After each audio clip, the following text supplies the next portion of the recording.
이제 오늘 하나님께서 우리에게 주신 말씀을 함께 보도록 하겠습니다. 하나님께서 오늘 우리에게 주신 사순절 첫 번째 주일 말씀은 누가복음 18장 14절의 말씀입니다.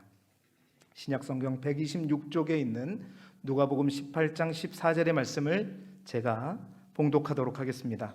내가 너희에게 이르노니 이에 저 바리새인이 아니고 이 사람이 의롭다 하심을 받고 그의 집으로 내려갔느니라.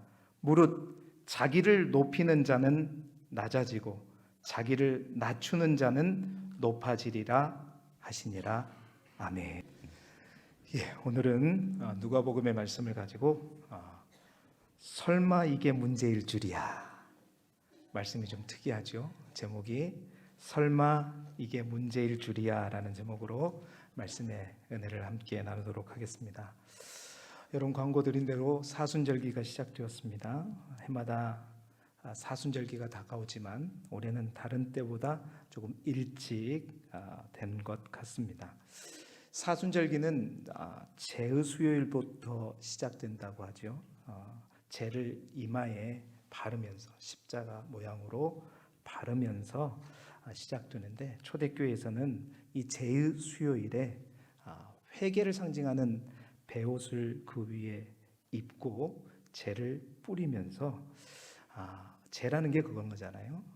우리가 유한한 존재다, 나중에 재로 남겨질 수밖에 없는 존재임을 깨닫고, 또 구약 성경에서부터 재의 의미는 회개의 의미를 갖고 있습니다. 그래서 우리가 우리의 죄를 회개하면서 사랑하는 하나님께로 세상을 향한 우리의 시선을 바꾸어서 하나님께로 돌아오는 예식을 통해서 사순절의 첫 단추를 끼는 예식이 바로 재수요일에 하는 예식입니다. 그래서 곧 사순절은 그런 날입니다. 주님의 고난, 십자가의 고난을 생각하면서 세상을 향한 우리의 시선을 잠시 멈추고 우리의 주님을 향해 우리의 시선을 돌리면서 우리의 믿음을 다시 회복하고 주님께 더욱더 가까이 나아가기 위해 경건에 힘쓰는 절기가 바로 사순절기라고 생각하시면 됩니다. 특별히 이 사순절기를 통해서 우리 길쭉의 모든 성도님들이, 우리 모두가 주님께로 더욱더 가까이 나아가고 그 어느 때보다 더욱더 경건에 힘쓰는 절기가 될 수 있기를 주님의 이름으로 축원합니다. 그러면 어떻게 해야 돼요? 제가 꼭 그것을 위해서 설교하는 것 같지는 않습니다. 다음 26일부터 시작되는 새벽 기도회 30일 기독교 학교에 열심히 1년에 30일 우리가 하나님 앞에 가까이 나아가면서 신앙을 다시 회복하고 그리고 1년을 또 살아가자는 것이죠. 꼭 참석하실 수 있기를 바라고, 올해는 30일 열심히 하시면 또 두 번째 패를 드립니다. 여러분 가정에 다들 패를 올려놓으셨을 텐데 두 번째 패와 함께 하나님의 은혜를 누리시는 귀한 은혜의 시간이 될 수 있기를 소망합니다. 사순절기를 맞아 새벽마다 제가 누가복음 말씀을 함께 새벽에 오신 성도님들과 나누고 있는데, 이번 주에 지난주에 누가복음 18장의 말씀을 함께 나누었습니다. 누가복음 18장의 말씀을 보니까 이제 새 이야기로부터 시작하더라고요. 그런데 그 새 이야기가 곰곰이 말씀을 전하다 보니까 동일한 주제를 가지고 있더라는 거예요. 그 주제가 뭐냐? 어떻게 우리가 하나님 앞에 가까이 갈 것인가? 다시 말해서 이 사순절기에 꼭 맞는 의미이잖아요. 어떻게 하나님 앞에, 그러니까 누가 하나님 앞에 갈 수 있는가? 어떻게 우리가 하나님 앞에 더 가까이 갈 수 있는가를 주님께서 두 가지의 비유와 한 가지 사건을 통해서 가르치고 계셨던 것입니다. 그 두 가지 비유와 한 가지 사건이 그거예요. 우리가 잘 아는 과부와 불의한 재판관의 비유를 통해서, 또한 바리새인과 세리의 기도를 통해서, 그리고 주님께로 나온 그 어린아이들, 그 어린 아기들을 축복하시면서 주님께서 가르치셨습니다. 우리가 어떻게 하나님께로 가까이 갈 수 있는가? 그래서 그 말씀을 가지고 3일 동안 새벽에 성도들과 함께 나누었는데, 반대로요, 이런 생각이 들었던 겁니다. 이 세 가지 이야기 속에서 주님 앞에 더 가까이 나아가지 못한 사람들의 모습을 보니까 과연 그들은 왜 그렇다면 주님 앞에 더 가까이 나가지 못했을까 곰곰이 묵상해 보니 여러분 놀랍게도 제 안에서 이런 고백이 나온 거예요. 그 고백이 뭘까요? 오늘 말씀의 제목입니다. 여러분 말씀의 제목 주보를 보시면서 화면을 보시면서 다시 한번 읽어볼까요? 시작. 설마 이게 문제일 줄이야. 주님 앞에 가까이 가는데 설마 이게 문제일 줄이야. 이게 문제가 된다고? 여러분 그래서 우리가 정신을 바짝 차려야 되겠다라는 생각이 들어서 이 말씀을 오늘 설마 이게 문제가 될 줄이야. 그 말은 무슨 말이냐면 우리가 그렇습니다. 이게 하나님 앞에 나아가는데 전혀 장애물이 될 거라고 일반적으로 우리가 생각하지 않는데 이것이 하나님 앞에 나아가는데 큰 장애물이 됐다라는 사실입니다. 그리고 이런 모습들, 이 문제가 모든 믿는 사람들이 다 갖고 있는 모습이고요. 다 그런 모습을, 그런 신앙생활을 하려고 하는 모습이더라고요. 그래서 설마 이것이 문제가 될 줄이야 라고 고백했던 것입니다. 그래서 오늘은 그 두 번째 본문에 있는 이야기 속에 있는 핵심 말씀이자 오늘 이 세 가지 이야기의 중심 말씀이라고 볼 수 있는 말씀을 제가 한 절 읽고 오늘 시작하게 되었는데 14절 하반절의 말씀입니다. 우리 다시 한번 화면을 보면서 읽어볼까요? 시작. 무릇 자기를 높이는 자는 낮아지고 자기를 낮추는 자는 높아지리라 하시니라. 아멘. 자, 오늘 설교가 끝나면 이 의미가 정확하게 무슨 의미인지 더 알게 될 텐데 우리의 높아짐이, 우리의 자람이 왜 낮아짐이 될 수 있는가? 바로 우리가 생각하는, 지극히 당연하게 생각하는, 그리고 이렇게 돼야 된다고 생각하는 그것들 속에 커다란 함정이 있기 때문입니다. 그래서 그 함정에 빠지게 되면 여러분 주님께서는 이와 비슷한 말씀을 하셨어요. 무슨 말씀이냐면 먼저 된 자가 뭐라고요? 나중되고 나중된 자가 먼저 된다. 왜 먼저 된 자가 나중이 될 수 있을까? 그 의미가 바로 그 속에 먼저 된 자 가운데 있는 함정이 있기 때문이다라는 사실을 알게 되었던 거죠. 그래서 오늘은 말씀과 더불어 그 속에 있는 함정들을 찾아보면서 우리 길쭉의 모든 성도들이 이 사순절기에 주님 앞에 더욱더 가까이 가는 은혜가 있기를 그리스도 예수 이름으로 축원합니다. 첫 번째, 설마 이게 문제일 줄이야. 첫 번째는 뭐냐면 여러분 오랫동안 기도하는 것이 장애물이 될 수 있다. 목사님, 기도학교 하시는 목사님이 왜 그런 말을 하세요? 오랫동안 기도해야죠. 여러분 오랫동안 기도해야 됩니까? 안 해야 됩니까? 근데 여러분 그 오랫동안 기도하는 것이 하나님 앞에 더 가까이 가는 데 있어서 장애물이 될 수 있다는 거예요. 문제가 될 수 있다는 거예요. 그래서 설마 이게 문제일 줄이야. 그런 겁니다. 자, 첫 번째 이야기를 주님이 이렇게 시작하셨어요. 누가복음 18장 1절의 말씀인데요. 함께 읽어보겠습니다. 시작. 예수께서 그들에게 항상 기도하고 낙심하지 말아야 할 것을 비유로 말씀하여. 주님이 이제 제자들과 모인 많은 사람들 가운데 항상 너희가 기도하고 낙심하지 말아야 할 것을 비유로 말씀하시면서 이런 얘기를 하신 거예요. 하나님을 두려워하지도 않고 사람을 무시하는 한 불의한 재판관에 관련된 이야기를 비유로 말씀하시기 시작하는 겁니다. 그러면서 그 재판관이 있는 그 도시에 한 과부가 있었대요. 그 과부는 굉장히 연약한 자의 상징이잖아요. 그 과부가 원수에 의해서 이제 어떤 피치 못할 어떤 어려움을 당한 거예요. 그래서 그 과부가 그 원수에 대한 나의 원한을 풀어달라고 그 불의한 재판관에 가서 날마다 가서 나의 원한을 좀 풀어달라고, 나의 원한을 좀 풀어달라고 간청했던 것입니다. 자, 그런데 하나님을 두려워하지도 않고 사람을 무시하는 이 불의한 재판관이 콧방귀나 끼겠어요? 누가 무서워요? 그렇죠. 전혀 개의치 않다가 얼마 동안 전혀 듣지 않다가 갑자기 이 재판관이 이렇게 말하더라는 거예요. 어떻게 말합니까?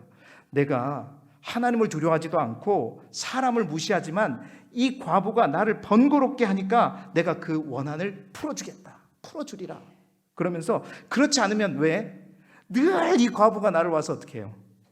괴롭게 하리라. 그래서 재판관이 갑자기 그 말을 하는 거예요. 그래서 주님께서 그 재판관을 잘 들으라 하시면서 이어서 이렇게 말씀하시죠. 하물며 하나님께서 그 밤낮 부르짖는 택하신 자들의 원한을 풀어주지 아니하시겠느냐, 오래 참으시겠느냐, 속히 그 원한을 풀어주시리라 말씀하셨습니다. 자, 이 비유를 통해서 여러분, 주님은 항상 기도할 것을, 그러니까 과부는 그 재판관을 자주 찾아갔다고 하지만 주님은 뭐라 그랬어요? 택하신 자들이 밤낮 부르짖으라는 거예요. 밤낮 부르짖으라고 말씀하신 건데요, 여러분, 이 이야기가 주님께서 항상 기도하라, 끝까지 기도하라, 이 말씀만 얘기하는 것이냐, 그 속에 항상 기도하는 사람, 오랫동안 기도하는 사람들이 오히려 주님 앞에 나아가는데 장애물이 될 수 있음을 또한 말하고 있다는 겁니다. 자, 아까 1절 말씀에 보니까 주님께서 왜 이 비유를 시작하셨어요? 항상 기도하고 뭐라 그랬어요? 그 다음에 낙심하지 말아야 할 것을 비유로 말씀하셨다는 것이에요. 우리는 이 비유가 주님께서 그저 항상 기도하라, 끈질기게 기도하라, 응답될 때까지 기도하라, 이 말씀으로만 봤는데, 여러분, 주님이 한 가지 더 말씀하시고자 하는 것이 있었다라는 것입니다. 낙심하지 말아야 될 것, 이것에 대해서 말씀하시는 거예요. 자, 주님이 오늘 말씀하시는 이 낙심, 여러분, 누구에게 찾아오는 것일까요? 이 낙심, 주님이 말씀하신 낙심은 누가 갖게 되는 것일까요? 전혀 기도하지 않는 자들이 갖는 낙심을 말하고 있는 것이 아닙니다. 주님이 말씀하시는 이 낙심은 오랫동안 기도했어요. 날마다 기도했어요. 밤낮으로 기도했어요. 하나님의 뜻에 합당한 일을 가지고 기도를 했어요. 그런데 어떻게 될 때? 아무런 응답이 없을 때, 여전히 하나님은 묵묵무답이 있을 때, 여러분, 그때 누가 낙심해요? 주님이 말씀하시는 낙심은 바로 오랫동안 기도하는 사람들이 갖는 낙심입니다. 전혀 하나님 앞에 기도하지 않고 기도할 필요조차 느끼지 않는 사람들은 하나님 앞에 낙심하지 않습니다. 이 주님이 말씀하시는 이 낙심은 그렇습니다. 오랫동안 기도하는 사람들, 오랫동안 기도했음에도 불구하고 응답되지 않는 것을 볼 때 그 낙심으로 인해 어떻게 돼요? 포기하고 절망하며 오히려 주님 앞에 가지 못하는 장애물이 된다라는 사실입니다. 예, 그렇습니다. 우리가 하나님의 뜻에 맞는 기도를 할지라도, 여러분, 우리가 밤낮으로 부르짖는다 할지라도, 여러분, 분명히 기억하셔야 될 것이 있습니다. 문제가 한 가지 있는데요, 그것은 뭐냐? 하나님의 시간대와 우리의 인간의 시간대가 다르다라는 사실입니다. 다시 말해서 하나님이 생각하시는 때와 내가 생각하는 때, 우리가 생각하는 때가 다르다라는 것입니다. 하나님의 마음과 우리의 마음이 다르다는 거예요. 그리고 우리 대한민국 사람들에게 더 큰 문제는 뭐냐? 뭐예요? 빨리. 하나님, 내가 지금 며칠째 기도했는데 제발 들어줄 거면 좀 빨리 좀 해달라고. 그 빨리의 유전자가 특별히 누구에게 주셨어요? 우리 대한민국 사람에게 주셨기 때문입니다. 그래서 오늘 주님은요, 끈질기게 기도하는 말과 함께 그렇게 오랫동안 기도하는 이들이 빠질 수 있는 함정을 어떻게 해요? 반드시 뛰어넘으라고 말씀하시는 것이요. 여러분, 설마 이것이 문제일 줄이야? 오랫동안 기도하더라도 그 응답이 더딤으로 인해서 낙심이라고 하는 함정에 빠져버리면요, 오히려 어떻게 해요? 오랫동안 기도하는 것이 하나님 앞에 나아가는 장애물일 수 있다. 그럼 여러분, 오해하지 마시기 바랍니다. 그러면 오랫동안 기도하지 않으면 되겠네요. 제가 그 말하는 게 아니잖아요. 오랫동안 기도하지 말라는 것이 아닙니다. 오랫동안 기도하되 그 기도하는 사람들만이 빠질 수 있는 함정에 결코 빠지지 마라. 우리 주님은 바로 이 두 가지를 말씀하고 있는 것입니다. 갈라디아서 6장 9절의 말씀이 있죠. 함께 읽어볼까요? 시작. 우리가 선을 행하되 낙심하지 말지니 포기하지 아니하면 때가 이름에 거두리라. 아멘. 할렐루야. 여러분, 기도하다가 낙심의 함정에 빠졌을 때 이 말씀, 갈라디아서 6장 9절 말씀 의지해서 그 함정을 뛰어 넘으시기를 소망합니다. 아멘. 여러분, 교회사 가운데 유명한 비행 청소년이 한 사람 있었습니다. 16살 때 자기보다 8살 많은 창녀와 동거를 시작했고요. 17살에 사생아를 낳았습니다. 그리고 그는 마니교라고 하는 이단 종교의 심취에 빠져 있었습니다. 그 사람이 누구냐면 바로 어거스틴입니다. 여러분, 그 어거스틴의 어머니가 바로 모니카라고 하는 분이시잖아요. 그 모니카가 속이 너무 상하죠, 그 아들의. 그래서 날마다 그 아들을 위해서 기도했습니다. 날마다 하나님 앞에 간청했습니다. 그런데 이 애가 30살이 되도록, 그러니까 16살 때부터 그랬으면 몇 년을 기도한 거예요? 너무 어려운 질문을 해서 죄송해요. 14년 동안 날마다 하나님 앞에 부르짖었던 겁니다. 기도했던 거예요. 근데 아무런 변화가 없어요. 그래서 그 당시에 담임 목사님이었던 암브루시우스 목사님을 찾아갑니다. 그래서 그 목사님에게 모니카가 말하죠. 목사님, 아무래도 글렀어요. 아무래도 우리 자식은 버린 것 같아요. 하나님이 우리 자식은 안 쓰시는 것 같아요. 버린 것 같아요. 암브로시우스 목사님에게 말했더니 그 목사님이 그 모니카에게 유명한 말을 하죠. 뭐라고 하셨냐면, 어머니의 눈물의 기도가 있는 자식은 결코 망하지 않습니다. 기도하신 분이 맞나 봐요. 어머니의 눈물의 기도가 있는 자식은 결코 망하지 않는다. 남의 집 아들이 잘 되더라도 좀 아멘 좀 크게 하시면 좋을 것 같아요. 그래서 그 모니카가요, 다시 한번 힘을 얻고 기도합니다. 그랬더니 그 어거스틴이 32살 되던 해에 하나님의 부르심을 받았고 회심하여서 그가 정말로 교회사에 가장 놀라운 교부 중에 한 사람이 된 줄로 믿습니다. 오랫동안 기도하는 것 당연히 해야 되고 꼭 우리가 해야 되는 것입니다. 그런데 오랫동안 기도했다가 낙심의 함정에 빠져버리게 되면 그 오랫동안 기도하는 것이 오히려 우리에게 하나님 앞에 더 가까이 가는데 문제가 되고 장애물이 될 수 있다. 그래서 반드시 오랫동안 기도하되 그 낙심의 함정에 빠지지 않고 주의 말씀과 더불어 그 함정을 뛰어넘는 우리 모두가 되시기를 주님의 이름으로 축원합니다. 두 번째로, 설마 이게 문제일 줄이야. 두 번째는 의롭고 구별된 삶이 문제일 수 있다라는 사실입니다. 여러분, 주님께서 이제 두 번째 비유를 들어서 말씀하시는데, 이제 두 번째 말씀은 누구를 향해 말씀을 시작하시냐면 누가복음 18장 9절 말씀이죠. 같이 읽어보겠습니다. 시작. 또 자기를 의롭다 믿고 다른 사람을 멸시하는 자들에게 이 비유로 말씀하시되, 이 말씀을 하시면서 두 사람이 성전에 올라가서 기도한다. 두 사람이 성전에 올라가서 기도하는데 한 사람은 바리새인이고 한 사람은 세리다라는 거죠. 여러분, 그 당시 세리는 남자 죄인의 대명사가 바로 세리였습니다. 자, 그런데 그 바리새인이 기도하는 모습을 보니까 따로 서서 기도하는데 그 기도의 내용이 이래요.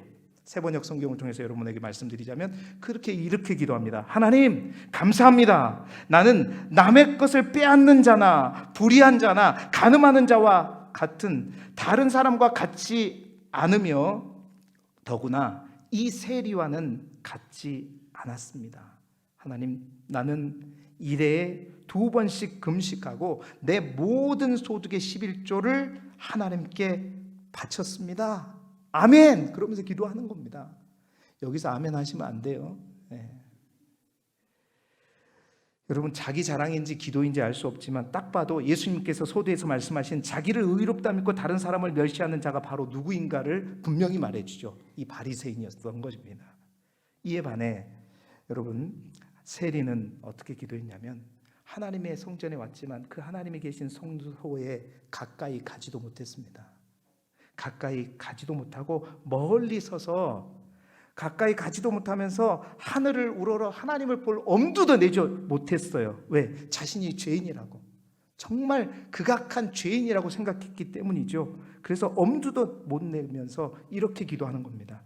새번역 성경에 보니까 가슴을 치면서 하나님 이 죄인을 용서하여 주십시오. 이 죄인에게 자비를 베풀어 주십시오라고 기도하는 것이었어요. 바로 주님께서 이 두 사람의 기도의 모습을 이야기하시면서 오늘 우리가 본문으로 읽었던 누가복음 18장 14절 이야기를 하시는 겁니다. 같이 다시 한번 읽어보겠습니다. 시작. 내가 너희에게 이르노니 이에 저 바리새인이 아니고 이 사람이 의롭다 하심을 받고 그의 집으로 내려갔느니라. 무릇 자기를 높이는 자는 낮아지고 자기를 낮추는 자는 높아지리라 하시니라. 아멘. 여러분, 그러니까 바리새인이 정말 구별된 삶을 살면서 이제 하나님 앞에 나아가서 기도했는데, 그리고 세리는 정말 죄인의 모습으로 하나님 앞에 얼굴을 쳐다보지도 못하면서 기도했는데, 주님께서 인정한 사람은 누구예요? 하나님이 인정하신 사람은 저 바리새인이 아니라 뭐예요? 이 세리다라고 말씀하시는 거예요. 여러분, 주님 앞에 가까이지 못한 이 바리새인의 모습을 보면서 여러분, 바리새인의 입장에서는 어땠을까요? 한번 생각해 보셨습니까? 제가 생각할 때는 억울할 수 있겠다라는 생각이 들어져요. 왜냐? 잘 생각해 보십시오. 그는 열심히 살았습니다. 말 그대로입니다. 최선을 다해서 살았습니다. 열심히 하나님의 말씀과 계명을 지키면서 살았습니다. 오늘 뭐라 그랬어요? 저는 다른 사람과 같지 않았습니다. 이 말은 다른 사람들과, 믿지 않는 사람들과 구별된 삶을 살았다는 겁니다. 철저하게 구별된 삶을 살았어요. 여러분, 우리 모두 또한 그런 삶을 살아야 될 줄로 믿습니다. 그렇게 살아야 하고 거룩한 삶, 말씀에 순종하는 삶, 의로운 삶을 살아가야 합니다. 여러분, 우리의 행함이 없는 믿음, 그 믿음은 어떤 믿음이라고 말씀하셨어요? 죽은 믿음이라고 말씀하셨죠. 믿음과 아울러 우리의 행함은, 우리의 삶은 굉장히 중요한 문제입니다.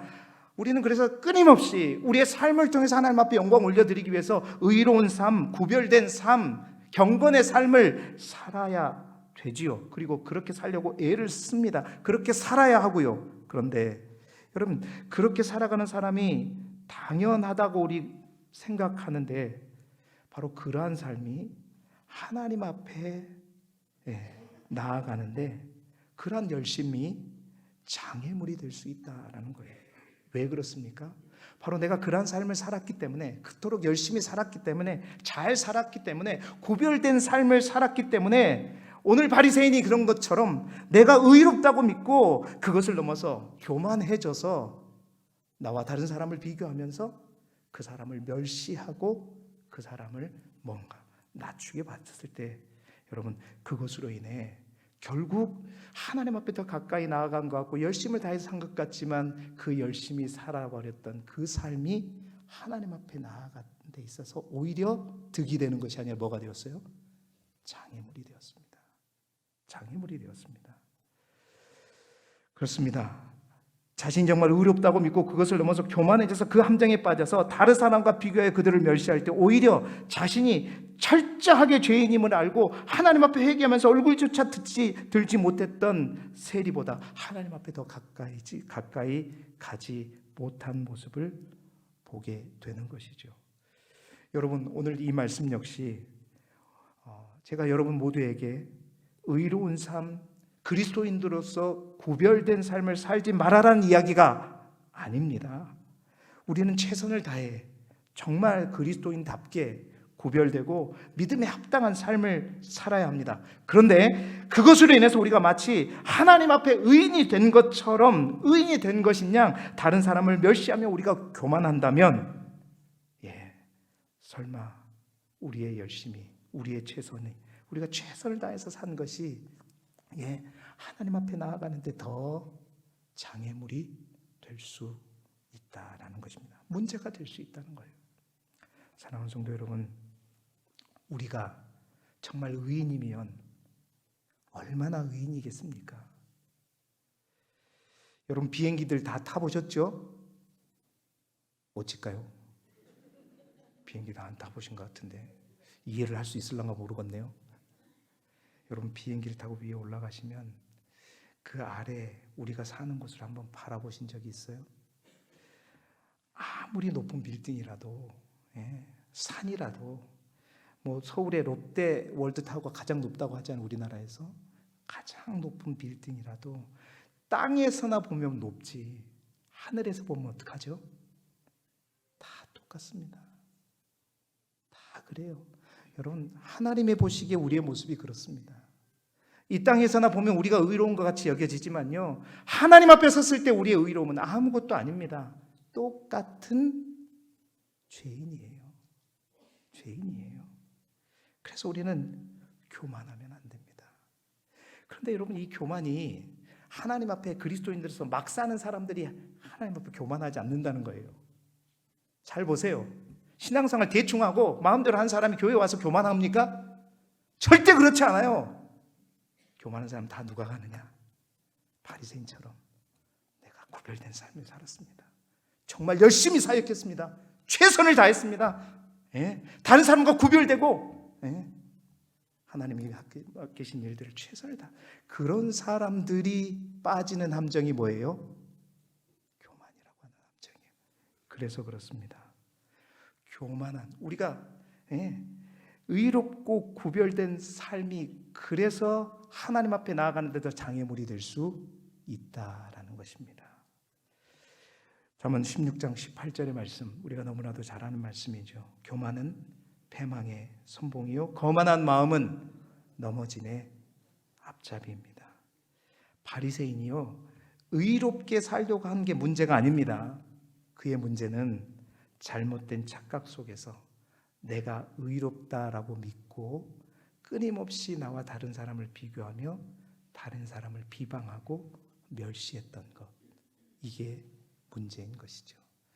사랑하는 성도 여러분, 의롭고 구별된 삶을 사시되 교만이라는 함정에 빠짐으로 인해서 내가 열심히 산 그 최선과 열심이 오히려 하나님 앞에 나아가는데 방해물이 되고 장애물이 되지 않기를 그리스도 예수 이름으로 축원합니다.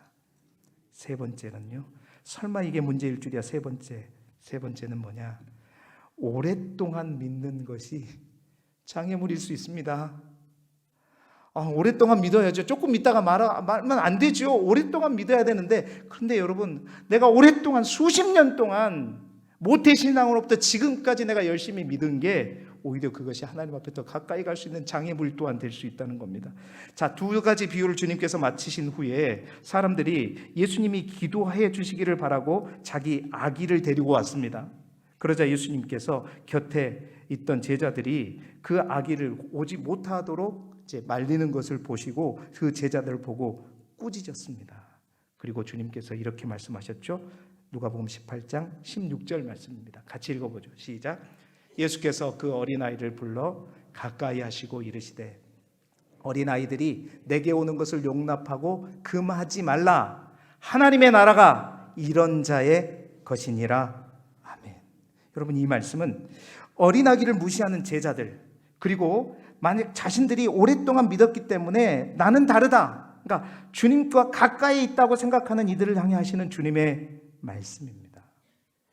여러분, 이 비유가 무슨 비유일까요? 새벽에 우리 성도님들과 나눌 때 제가 사도행전 12장에 있는 말씀을 통해서, 그러니까 오랫동안 신앙생활했던 사람들의 믿음과 이제 어린아이의 믿음이 확연하게 드러나는 본문을 가지고 예를 들었었는데요.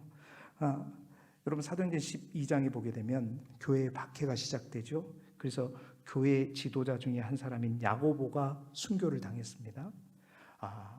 그 야고보가 순교당하자 유대인들이 기뻐하는 것을 보고 이제 베드로 사도 또한 옥에 갇히게 되었습니다. 자, 베드로 사도까지 옥에 갇히게 되자 많은 믿음의 성도들이 어떻게 했어요? 마가의 집에 모여서 간절히 기도했습니다. 무엇을 위해 기도했을까요? 여러분, 제가 만약에 주일을 하다가 감옥에 들어갔어요. 그럼 여러분들 기도해 주시겠죠? 뭐라고 기도할 거예요? 목사님이 순교하게 해 주십시오. 이렇게 기도하지는 않을 거 아니에요. 뭐라고 기도할까요? 하나님, 성령님, 예수님 다 부르러가지고 우리 목사님 살려주세요.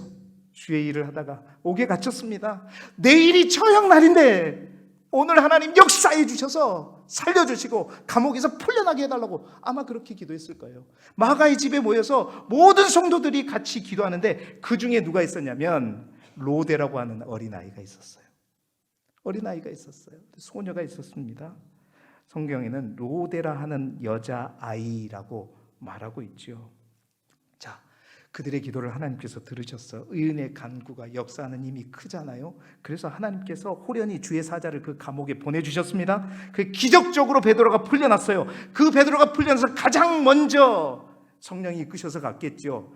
자기를 위해서 기도하는 그 마가의 집으로 갔습니다. 그래서 그 집에 문을 똑똑똑 두드렸어요. 다른 사람은 열심히 기도하느라 그 소리를 못 들었어요. 근데 그 아이가 그 로데라고 하는 아이가 그 소리를 들은 거예요. 누구세요? 누구세요? 했더니 누구의 목소리였습니까? 딱 봐도 베드로 사도의 목소리였던 거예요. 베드로 목사님의 목소리였던 거예요. 이 아이가 이건 베드로 목사님의 소리인데 그래서 어떻게 생각해서 하나님께서 우리 어른들의 기도를 들으셨구나. 하나님께서 우리의 기도를 들으셨구나. 너무 기뻐가지고 문 열어주는 거 깜빡 잊어버리고 어떻게 해요? 바로 달려갔죠. 여러분! 엄마 아빠! 잠깐 멈추세요. 하나님께서 우리의 기도를 들어주셨어요. 베드로 목사님이 풀려나셨어요. 할렐루야, 아멘. 이렇게 했죠.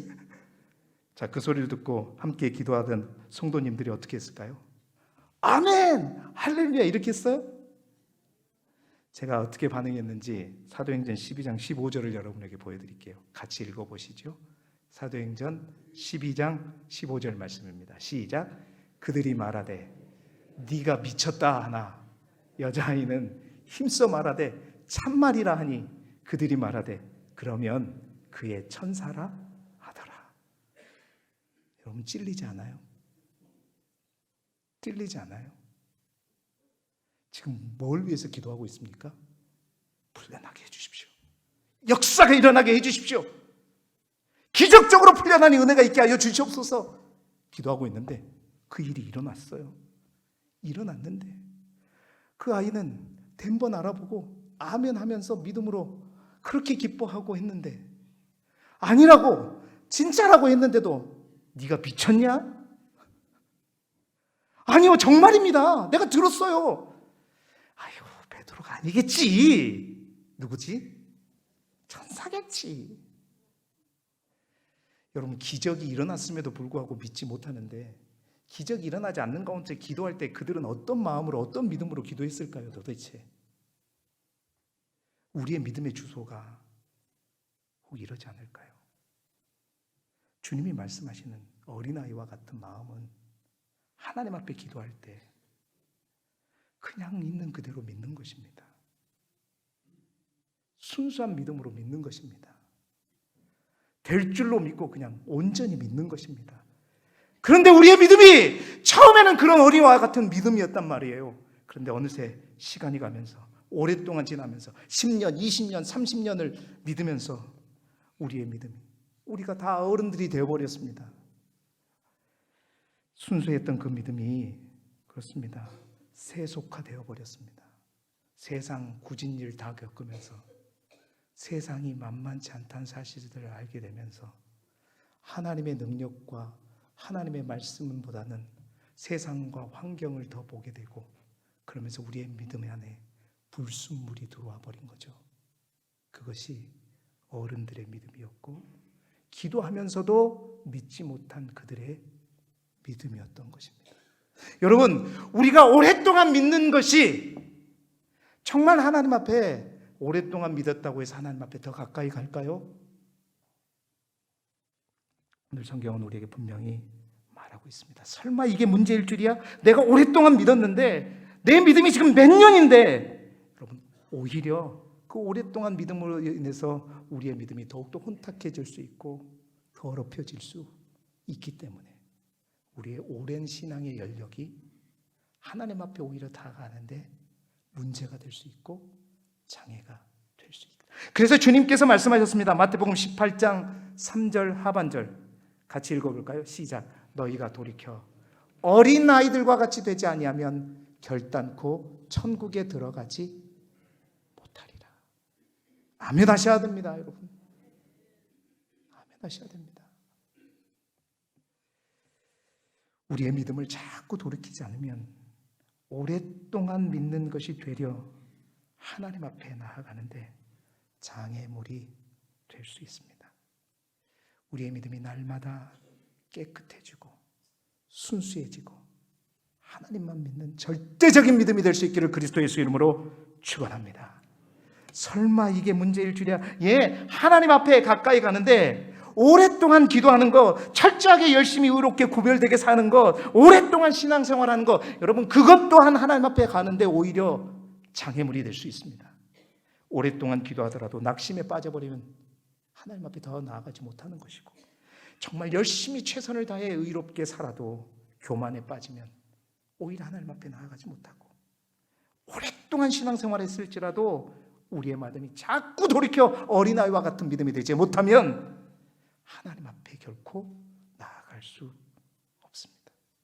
오늘 우리가 읽었던 14절의 말씀, 바리새인과 세리 비유 속에서 분명 여러분 바리새인이 성전에 와서 성소에 가까이 가서 나와 기도하고 있습니다. 반면에 세리는 어떻게 해요? 그 성소에 가까이 가지도 못하고 멀리 떨어져서 하늘을 바라보고 쳐다보지도 못하고 기도하고 있는데, 자, 우리가 보기에는 그 성소의 기준으로 봤을 때 바리새인이 더 가까이 있고 세리는 더 멀리 있잖아요. 그런데 주님은 뭐라고 말씀하시냐? 14절 상반절 우리 다시 한번 읽어볼까요? 14절 상반절입니다. 이 말씀이 준비가 안 됐을까요? 읽어보겠습니다. 그 하반절이고 14절 상반절. 예, 시작. 내가 너희에게 이르노니 이에 저 바리새인이 아니고 이 사람이 의롭다 하심을 받았다. 자, 보세요. 여러분, 누군가를 말해서 저라고 말할 때는 여기 있는 사람을 보고 저라 그래요? 저기 있는 사람을 보고 저라 그래요? 아, 잘하시네요. 분명히 우리가 보기에는 바리새인이 성소에 더 가까이 와서 기도하고 있고 이 세리는 저 멀리에서 기도하고 있습니다. 그런데 주님 뭐라고 말씀하시냐면, 잘 보세요. 이에 가까이 있는 바리새인 보고 저 바리새인이 아니고 저 멀리 있는 세리 보고 이 세리가 의롭다 하심을 받았다. 여러분, 우리는 심각하게 질문해 보아야 합니다. 네. 우리 생각 말고 저와 여러분은 주님께 이 사람일까요? 저 사람일까요? 사순절기를 맞아 착각 속에 내가 주님과 가까이 있다고 여기지 말고 정말 주님이 인정하시는 이 사람이 되시기를 그리스도 예수 이름으로